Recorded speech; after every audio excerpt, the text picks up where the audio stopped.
जय हिंद। जय हिंद। राधे कृष्ण दोस्तों, मैं एस्ट्रोलॉजर आशु त्यागी आपके समक्ष आज कुछ नया टॉपिक लेकर आई हूँ। उससे पहले मेरे YouTube चैनल देखने वाले सभी दर्शकों को मेरा प्यार भरा नमस्कार। आप सब सुखी संपन्न होंगे, यही मेरी प्रार्थना है भगवान से। आज मैं आपके समक्ष कुछ चर्चा लेकर आई हूँ किसान आंदोलन के विषय में।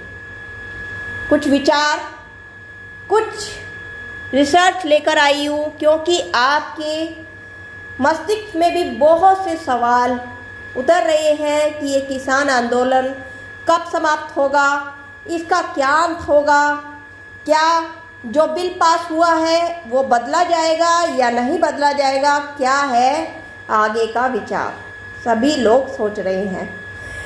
तो मैं आज इसके विषय में कुछ चर्चा करते हैं। सबसे पहले आप देखिए, मैंने यहाँ पे आपको दो कुंडलियाँ बनाकर दिखाई हुई है। सबसे पहली कुंडली वृष लगन की कुंडली, जो भारत की कुंडली है, जो हमारे भारतवर्ष 15 अगस्त 1947 रात्रि के 12 बजे और स्थान दिल्ली से लेकर मैंने बनाया है।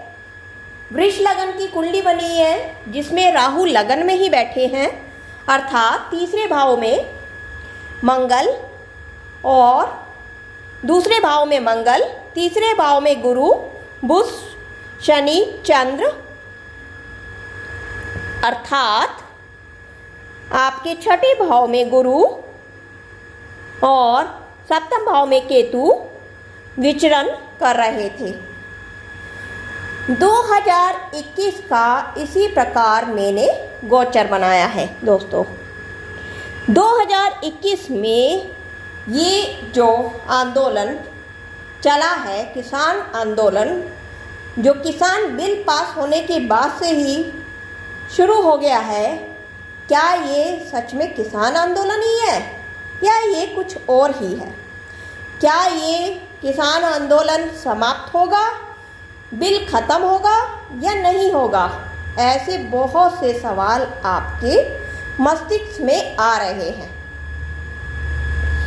तो हम विचार कर लेते हैं इसके विषय में। अब आप देख रहे हैं, गोचर कुंडली में वृष लगन है, जो शुक्र की राशि होती है और पृथ्वी तत्व होता है, पृथ्वी तत्व वाली राशि होती है, और लगन में ही राहु बैठे हैं। आपको बता दें कि राहु इस समय मृगशिरा नक्षत्र में चल रहे हैं, जिसका स्वामी मंगल है। उसके पश्चात हम देखते हैं कि दूसरे भाव में चंद्रमा, जो 1 डिग्री के हैं, तो वो बहुत ही वीक है। उससे पहले राहु 23.24 डिग्री के, बहुत ही बलवान, सोच समझ के सारी चीज़ें कर रहे हैं। तीसरे भाव, चौथे भाव और 5वां भाव, छठा भाव खाली है। 7वें भाव में केतु बैठे हैं। राहु और केतु एक साथ एक दूसरे की दृष्टि से देख रहे हैं।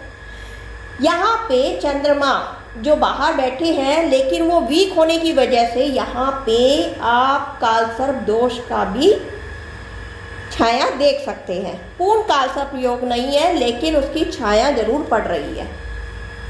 केतु भी 23 डिग्री के हैं। उसके बाद में लगन के जो स्वामी है शुक्र, वो अष्टम भाव में विराजमान है। 26 डिग्री के शुक्र विराजमान है, लेकिन अष्टम भाव में होने की वजह से वो छठे भाव के भी स्वामी है और लगन के भी स्वामी हैं। तो झगड़े फसाद देश में होंगे, लेकिन उनका सॉल्यूशन भी निकल जाएगा, निवारण भी साथ साथ मिलता जाएगा। बहुत बढ़ेंगे, लेकिन निवारण भी होगा, क्योंकि शुक्र कमजोर नहीं है इतना। अब हम इसके भाग्य स्थान पर कि भाग्य क्या दिखा रहा है। यहाँ पे 4 ग्रह एक साथ बैठे हैं दोस्तों। बुध, गुरु, सूर्य और शनि एक साथ यहाँ पे विचरण कर रहे हैं। आपने देखा होगा गुरु यहाँ पे नीच के होके बैठे हैं, लेकिन शनि साथ में बैठने के कारण यहाँ पे नीच भंग योग बन गया है। सूर्य और शनि एक साथ बैठे हैं। आपको पता है सूर्य और शनि दोनों शत्रु होते हैं, पिता और पुत्र होते हैं, लेकिन इनकी कभी आपस में बनती नहीं है। सूर्य जो राजा है, राजत्व को संभालता है, राज्य से संबंधित है, वो श्रवण नक्षत्र में जो नक्षत्र का स्वामी चंद्रमा है, चंद्रमा सूर्य का मित्र है। और शनि भी सेम नक्षत्र में, श्रवण नक्षत्र में ही विचरण कर रहे हैं, जिसका स्वामी भी चंद्रमा है। तो यहाँ गौर करने वाली बातें हैं दोस्तों कि जब शनि और चंद्र का योग बनता है तो वहाँ पे विष योग बन जाता है, जिसके कारण जीवन में विष की तरह घुलना शुरू हो जाता है। यहाँ पे शनि 10 डिग्री का है, वो बहुत इस समय एक युवा है, यौवन की तरफ जा रहा है, ऐसे समझ सकते हैं हम ग्रहों को, और बहुत ही बली होता जा रहा है। तो चंद्रमा के साथ शनि होने की वजह से एक विषकारी योग बना रहा है, जिस तरह आप देख रहे हैं देश में जहर की तरह ये फैल रहा है। किसान आंदोलन का बढ़ता जा रहा है। अब देखिए यहाँ पे बुध जो बैठे हैं पंचम भाव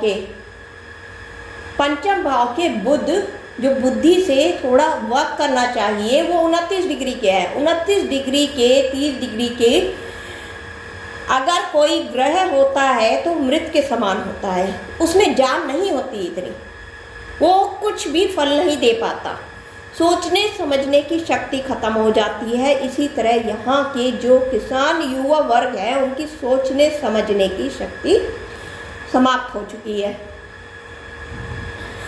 अब हम इससे आगे बढ़ते हैं, गुरु को देखते हैं। जो कुंडली में बली हो तो हमारे बहुत से अवगुणों को गुणों में परिवर्तित कर देता है। अगर गुरु हमारा बली होता है तो बहुत सी चीज़ें गुरु अपने आप ही संभाल लेता है, लेकिन यहाँ पे गुरु बली नहीं है, नीच के हैं, नीच भंग भी हो रहा है, लेकिन वो बहुत ही कम प्रभाव दिखा पा रहे हैं। धीरे धीरे प्रभाव दिखाएंगे जब उनका गोचर में मार्च में का स्थान परिवर्तन होगा, तब वो अपना प्रभाव दिखाएंगे। इसके बाद हम 12वें भाव में बैठे मंगल की तरफ चलते हैं।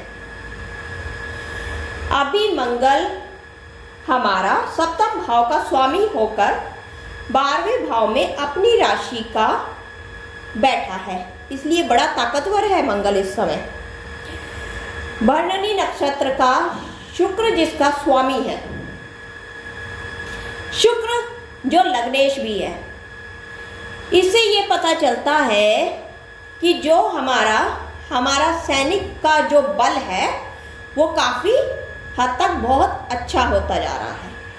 लेकिन यहाँ पे मंगल 12वें भाव में बैठने की वजह से बाहर से जो योजनाएं बन रही है, जो हमारे देश पे कुछ ना कुछ घटना होने की योजनाएं बन रही है, वो भी हमें दिखाई देती है 12वें भाव में। यानी कि कोई ना कोई देश हमारे प्रति षड्यंत्र रच रहा है।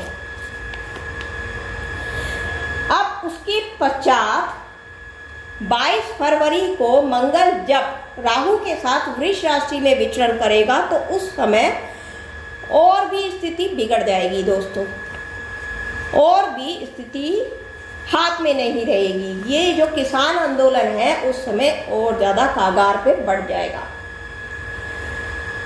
सूर्य शनि का एक साथ राशि में होने के कारण पिता और पुत्र, क्योंकि किसान या इस देश का पुत्र है, और जो हमारे प्रधानमंत्री जी हैं वो इस देश के पिता कहलाएंगे।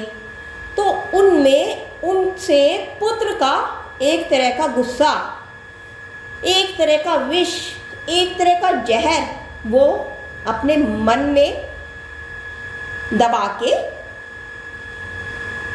आ रहे हैं।